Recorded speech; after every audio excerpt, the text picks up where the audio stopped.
Shalom yang dikasihi oleh Tuhan, saudara yang dikasihi oleh Tuhan, hari ini kita akan masuk dalam Yesaya pasal 61 ayat 10 sampai 11. Tentu saya percaya saudara sudah membaca ayat ini. Karena itu saya percaya kita semua sudah mengerti, ya.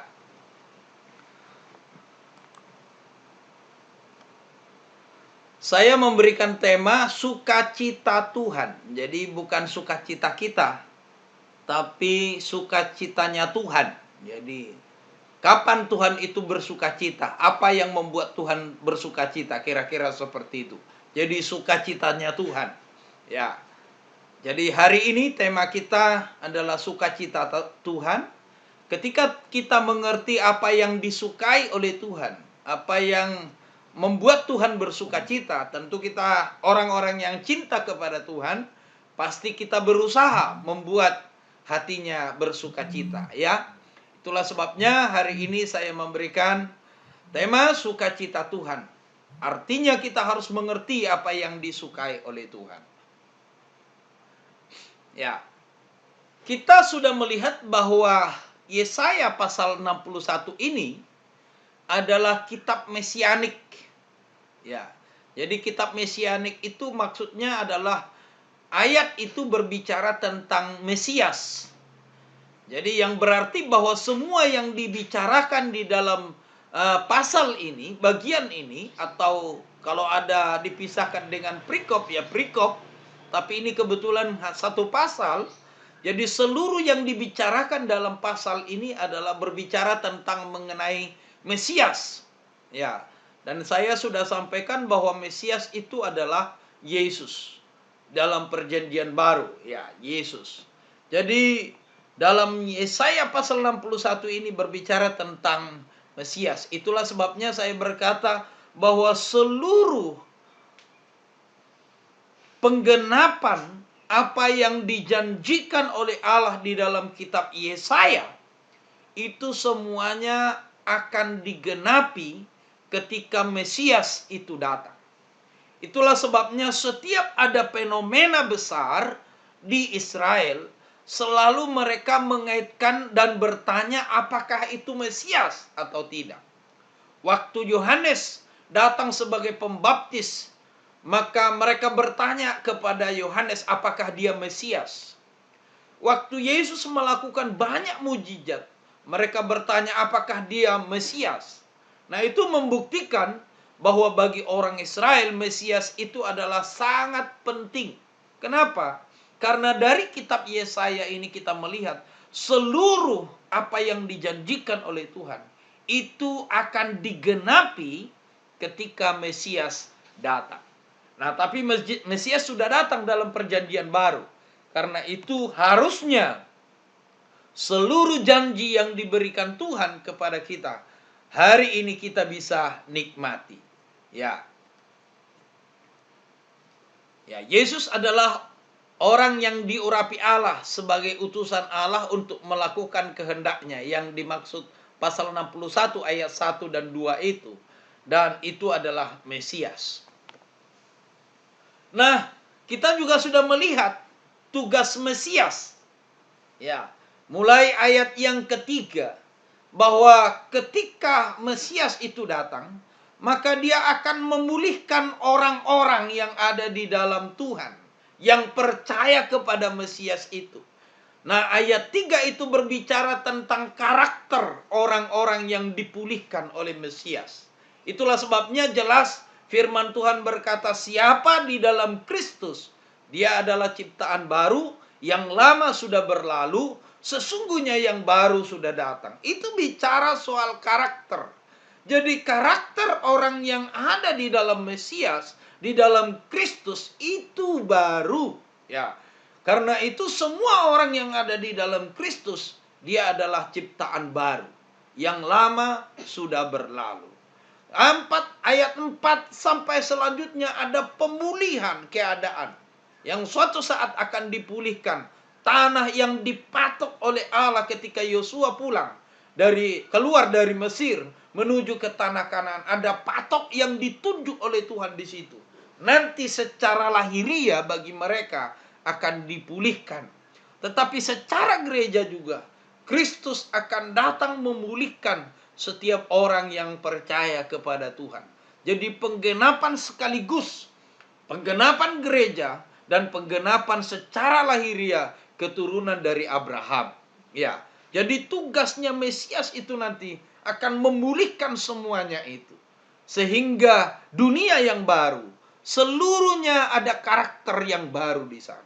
Itulah sebabnya saudara, tugasnya Mesias itu setelah dia datang pertama ke dalam dunia, mempersiapkan kematian, mempersiapkan hubungan yang baik antara kita dengan Tuhan, di mana dia menjadi korban untuk perdamaian.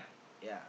Tetapi kemudian Yesus naik ke sorga, dia memberikan Roh Kudus kepada kita, supaya nantinya karakter kita menjadi karakter yang baru. Nah, itu yang di dalam Kristus, ya. Nah, hari ini kita masuk di ayat yang ke-10. Saudara perhatikan ayat 10 itu ditulis seperti itu yang saya tuliskan di situ, cuman saya bikin warna-warni supaya nanti kita lebih jelas memahami. Ya. Kita baca sama-sama, aku bersukaria di dalam Tuhan. Jiwaku bersorak-sorai di dalam Allahku, sebab Ia mengenakan pakaian keselamatan kepadaku dan menyelubungi aku dengan jubah kebenaran. Seperti pengantin laki-laki yang mengenakan perhiasan kepala, dan seperti pengantin perempuan yang memakai perhiasannya. Ya. Jadi itu ada 3 warna.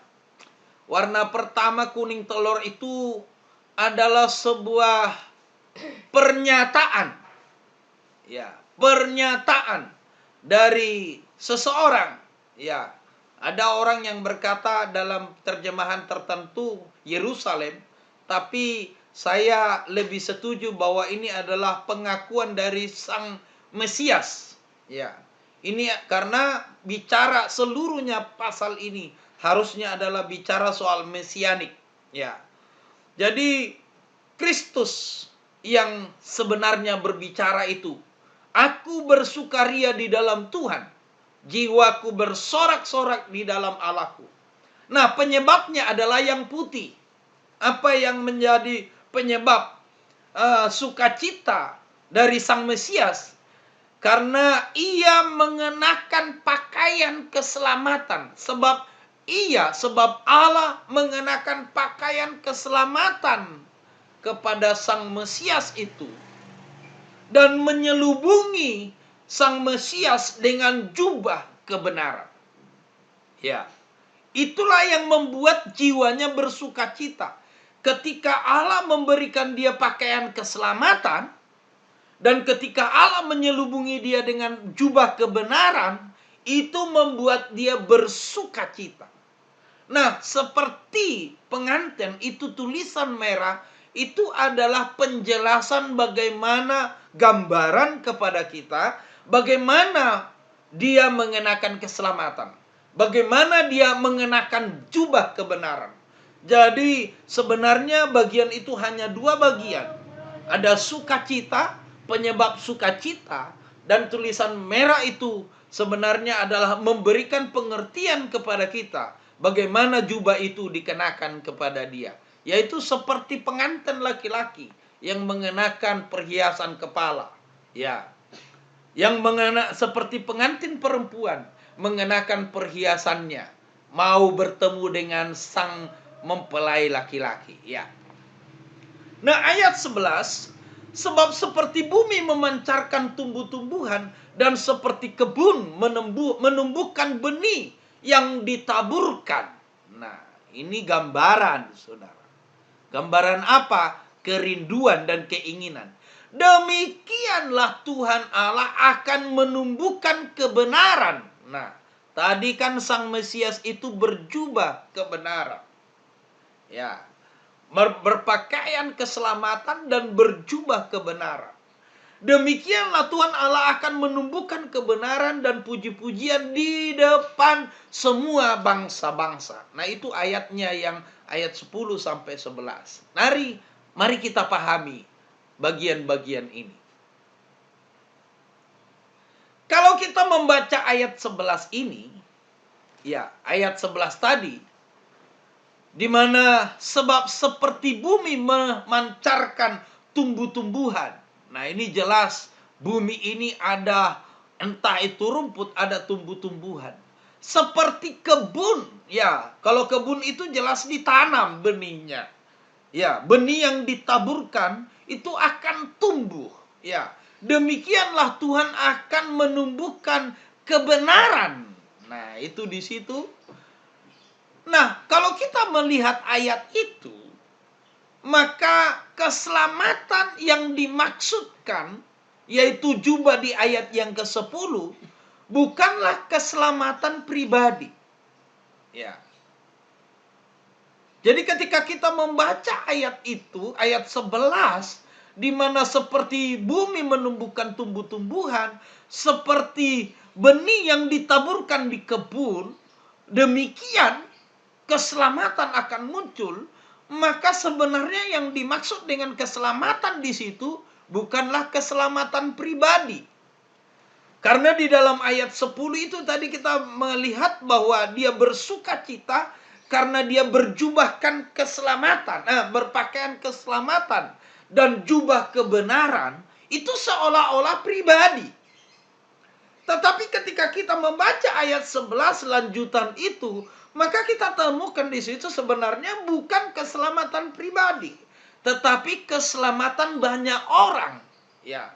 Karena menumbuhkan, arti menumbuhkan itu ketika kita masuk di dalam orang, itu berarti menjalar, menjadi berkembang biak, ya, menjadi banyak, bahkan menyeluruh keinginan Tuhan. Makanya seperti firman Tuhan berkata, kamu adalah garam.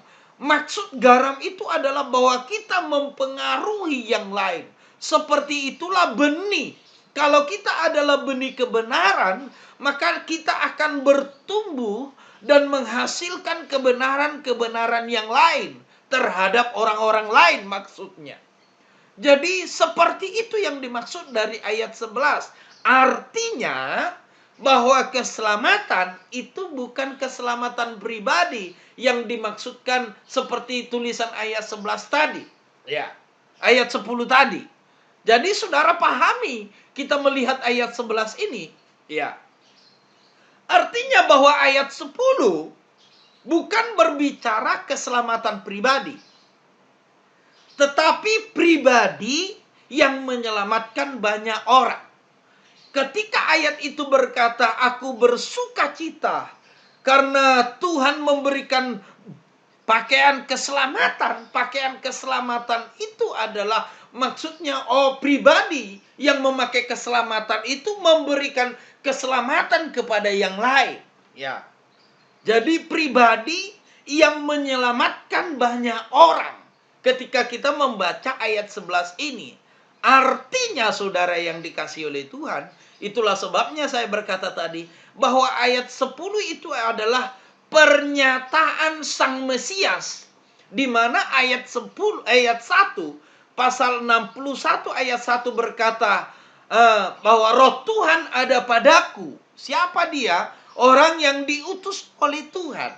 Siapa dia? Dia adalah Mesias. Siapa dia? Adalah Kristus. Jadi pernyataan Sang Mesias itu bersuka cita. Dia berkata, aku bersuka cita di dalam Tuhan, jiwaku beria-ria sebab ia memberikan keselamatan, berjubahkan keselamatan. Itu adalah karena seluruh jubah itu kan pekerjaan. Ya. Jubah itu, pakaian itu kan menggambarkan pekerjaan. Yang mereka menyucikan pakaiannya. Nah, pakaian itu adalah perilaku hidupnya. Ya. Jadi artinya bukan berbicara keselamatan pribadi, tetapi pribadi yang menyelamatkan banyak orang. Karena itu saya ingin berkata sekali lagi bahwa ayat 10 dan ayat 11 ini adalah pernyataan seorang pribadi. Tetapi pribadi itu adalah Orang yang ditugaskan oleh Allah untuk menyelamatkan banyak orang. Itulah sebabnya ini adalah pernyataan Sang Mesias. Nah, tentu pernyataan ini, apa yang kita lihat dari pernyataan ini? Bahwa jiwanya bersukacita, jiwanya bersukaria. Kapan? Ketika dia berjubah keselamatan. Untuk apa? Untuk menyelamatkan banyak orang, ya. Maka bisa disimpulkan bahwa ayat 10 dan ayat 11 ini adalah pernyataan Sang Mesias. Nah, pasal 61 ayat 10 ini di bawahnya ada catatan. Kalau saudara membaca Alkitab, ketika ada saudara melihat di bawah sekali ada catatan kecil di situ, di bawahnya pasal 61 ayat 10 itu ada referensinya di situ, kitab Wahyu. Ya. Di situ ada Wahyu pasal 21 ayat yang kedua. Ya. Nah, kalau saudara melihat di kitab Wahyu pasal 21, itu berbicara tentang Yerusalem yang baru. Ya. Yerusalem yang baru, sebab langit yang lama dan bumi yang lama itu sudah berlalu, sudah digulung, maka datanglah kota yang baru, yaitu Yerusalem yang baru dari sorga, yang berhiaskan pakaian, yang berhiaskan bagaikan pengantin perempuan yang berdandan untuk suaminya. Ya. Jadi ayat itu, pasal 21 ayat 2 kitab Wahyu itu, ayat itu berbicara tentang Yerusalem yang baru, yang turun dari sorga, dari Allah, yang berhiaskan bagaikan pengantin perempuan yang berdandan untuk suaminya. Sebenarnya pasal 21 ini mengutip tentang pakaian. Pakaian yang berdandan untuk suaminya. Nah, kalau kitab Yesaya pasal yang ke-40 pasal 61 itu juga berpakaian, ya. Pasal 61 itu ayat 10 itu bicara juga, kalau saudara perhatikan, bahwa ayat 10 itu, aku bersukaria di dalam Tuhan, jiwaku bersorak-sorai di dalam Allahku, sebab ia mengenakan pakaian. Nah, ini loh dia pakaian itu. Pakaian keselamatan itu yang dipadankan dengan kata-kata yang ada di pasal 21 kitab Wahyu. Tetapi ada kaitannya, saudara. Karena itu tentang Yerusalem yang baru, yang sedang dihiasi untuk orang-orang yang percaya. Ya. Yerusalem yang baru untuk orang yang baru. Nah, saudara lihat, maka Kristus berpakaian itu untuk siapa? Untuk orang-orang yang akan mau diselamatkan. Nah, jadi saudara yang dikasihi oleh Tuhan, bagian ini ingin menjelaskan bahwa Yerusalem yang baru itu berdandan sebagai pengantin untuk suaminya. Nah, sedangkan Kristus itu berpakaian keselamatan, ya, untuk orang-orang yang mau diselamatkan. Nah, karena itulah saudara yang dikasihi oleh Tuhan, pakaian yang dimaksud di situ adalah seluruh apa yang dikerjakan oleh Kristus selama ada di dalam dunia ini untuk memberikan keselamatan. Itulah pakaiannya. Itulah jubahnya Kristus. Jubahnya Mesias itu adalah keselamatan dan kebenaran yang akan ditransfer kepada semua orang. Seperti yang sudah kita lihat di ayat sebelumnya, bahwa karakter orang-orang yang ada di dalam Kristus itu akan diubahkan. Siapa di dalam Kristus, ia adalah ciptaan baru, yang lama sudah berlalu. Sesungguhnya yang baru sudah datang. Artinya, kalau kita menerapkan ini terhadap Mesias, maka kita akan menemukan bahwa Yesaya pasal 61 ayat 10 itu akan bermakna seperti ini. Seluruh yang dikerjakan Mesias, pakaian keselamatan dan jubah kebenaran, adalah untuk mengerjakan keselamatan bagi kita yang menerima Kristus sebagai Tuhan dan Juru Selamat. Ya, aku bersuka cita, ya. Kristus bersuka cita karena ada pakaian keselamatan, jubah kebenaran itulah yang dibuat Tuhan membuat dia bersuka cita. Dan kita tahu pakaian keselamatan dan jubah kebenaran itu adalah untuk kita. Untuk kita. Apa yang menjadi pakaian Kristus selama ada di dalam dunia ini, yang ditampilkan kepada kita, bahkan sampai kepada penderitaannya seluruhnya, apa yang dikerjakannya, hidupnya sebagai orang benar itu, apa yang dikerjakannya, semuanya itu keselamatan untuk kita. Mempersiapkan keselamatan, itulah dia sebabnya dia memakai jubah keselamatan. Ya. Aku bersukaria di dalam Tuhan, jiwaku bersorak-sorai di dalam Allahku, sebab ia mengenakan pakaian keselamatan ini loh. Inilah yang membuat dia bersuka cita. Nah, kita tahu pakaian keselamatan itu dipakaikan kepada Tuhan. Pakaian keselamatan itu adalah sebagai dinas, ya. Kalau saudara melihat orang kerja, dia pakai pakaian. Ya, kalau seragam, dari pakaiannya kita mengerti apa tugasnya.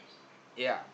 Kalau dia pakai sepatu safety, tentu pekerjaannya adalah pekerjaan yang ada bahayanya. Ya. Jadi ketika Kristus mengenakan pakaian keselamatan, maka tugasnya adalah sebagai penyelamat. Ya. Tugasnya adalah sebagai penyelamat. Dan ketika Allah menyelubungi dia dengan jubah kebenaran, maka tugasnya adalah menyatakan, memberikan, membuat sebuah kebenaran di langit dan di bumi. Ya. Jadi itu yang dimaksud daripada ayat yang ke-10 ini. Ayat 10 ini menjelaskan yang paling penting di situ. Ayat yang saya ingin sampaikan adalah bagian yang putih itu. Dia berpakaian keselamatan sebagai tugas. Karena ini adalah kitab mesianik. Ya, itu sangat berbeda dengan nabi-nabi yang lain. Dengan kitab-kitab yang lain. Kitab mesianik itu khusus berbicara tentang Kristus. Jadi Kristus berpakaian keselamatan itu sebagai tugas untuk menyelamatkan kita. Dia menyelubungi, sebagai selubungnya adalah jubah kebenaran, maka seluruh yang dia kerjakan itu adalah kebenaran. Nah, kita mengerti sekarang kan apa yang membuat Tuhan Yesus bersuka cita? Ya, ketika pakaian keselamatan yang dia pakai itu tidak sia-sia. Ya kan? Dia berpakaian keselamatan, dia memiliki pakaian keselamatan sebagai kerja. Ya. Itu membuat dia bersuka cita. Tentu yang dimaksud lebih bersuka cita lagi ketika dia melihat orang-orang yang diselamatkan itu betul-betul menerima keselamatan. Ketika dia melihat orang-orang yang diusahakan itu menjadi benar, betul-betul menjadi kebenaran. Jadi apa sukacitanya Tuhan? Kalau hidup kita ada di dalam keselamatan. Ya. Kalau hidup kita ada di dalam kebenaran. Hari ini saya ingin berkata kepada saudara, zaman COVID ini, zaman situasi sekarang ini, bagaimana hidup kita masih memiliki iman bahwa Kristus sedang mengerjakan keselamatan bagi kita, termasuk keadaan-keadaan seperti itu. Apakah kita tahu bahwa seluruh keadaan sekarang ini mengerjakan kebenaran bagi kita. Ya. Inilah sukacitanya Tuhan. Dan seluruh apa yang dilakukan, diizinkan oleh Allah terjadi di dalam dunia ini, dengarkan baik-baik, itu adalah pakaian keselamatan yang ditujukan supaya setiap kita menerima keselamatan. Karena itu saudara yang dikasih oleh Tuhan, jangan takut. Engkau punya Sang Juru Selamat. Ketika engkau punya masalah, engkau bisa berdoa. Engkau punya Sang Juru Selamat. Seluruh yang dikerjakan oleh Allah, seluruh yang dikerjakan oleh Tuhan di dunia ini sampai hari ini, saya ingin katakan sekali lagi, tujuannya adalah memberikan keselamatan kepada kita. Karena dia berpakaian keselamatan, menyelubungi hidupnya dengan kebenaran. Percayalah bahwa tidak ada satupun di dalam dunia ini sampai Kristus datang menjemput setiap orang yang percaya. Seluruh yang diizinkan oleh Allah terjadi kepada anak-anak Tuhan, itu tujuannya adalah untuk menyelamatkan setiap orang yang percaya kepada Dia. Saya berkata sekali lagi, bahwa semua yang terjadi di sekitar kita, tujuannya adalah untuk memberikan keselamatan kepada kita. Hari ini kita tidak mengerti, tapi saya ingin katakan, Tuhan tidak pernah salah. Dia selalu berjubahkan kebenaran. Ya, Tuhan tidak pernah salah. Dia selalu berjubah kebenaran. Walaupun menurut kita itu tidak tepat. Tapi nanti ketika kita melihat secara menyeluruh, Tuhan tidak pernah salah. Tuhan tidak pernah salah. Dia berjubah kebenaran. Seluruh langit dan bumi ada di dalam kuasanya. Sampai detik ini, tidak ada satupun yang terjadi di luar kekuasaannya. Artinya, sampai apapun yang terjadi hari ini, saya ingin katakan kepada saudara, tujuannya adalah untuk keselamatan kita. Ayat 10 ini menjelaskan dua hal saja. Ya. Jadi ayat 10 ini ingin menjelaskan dua hal saja sebenarnya. Yang pertama, menjelaskan isi hati sang pembicara bahwa hatinya bersukaria dan bergembira. Ya. Yang kedua,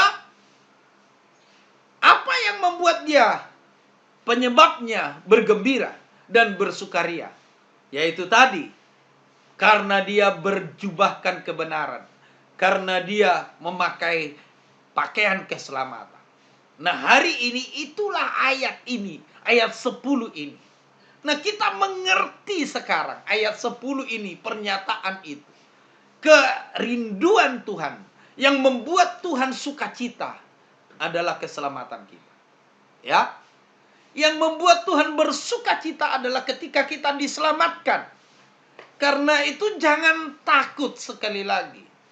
Ketika saudara adalah anak-anak Tuhan, COVID ini pun tidak bisa membuat engkau kehilangan keselamatan. Ya. Kita tidak bisa kehilangan keselamatan. Karena memang Tuhan isi hatinya itu bergembira. Karena dia adalah berpakaian keselamatan. Berjubah kebenaran. Nah, saudara yang dikasih oleh Tuhan, jadi ayat 10 ini. Ayat 11 itu adalah kerinduan di mana Tuhan ingin berkata seperti tanaman ya di kebun. Bibit yang ditaburkan di kebun itu, yang menaburkan itu berharap bahwa apa yang ditanam tumbuh. Ya. Artinya keinginan Tuhan juga bahwa di dalam diri kita bertumbuh keselamatan itu. Dan sampai mengalirkan kepada seluruh keluarga-keluarga kita.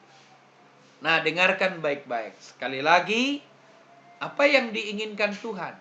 Temanya kita tadi keinginan Tuhan. Apa yang diinginkan Tuhan? Keselamatan kita. Karena itu jangan takut.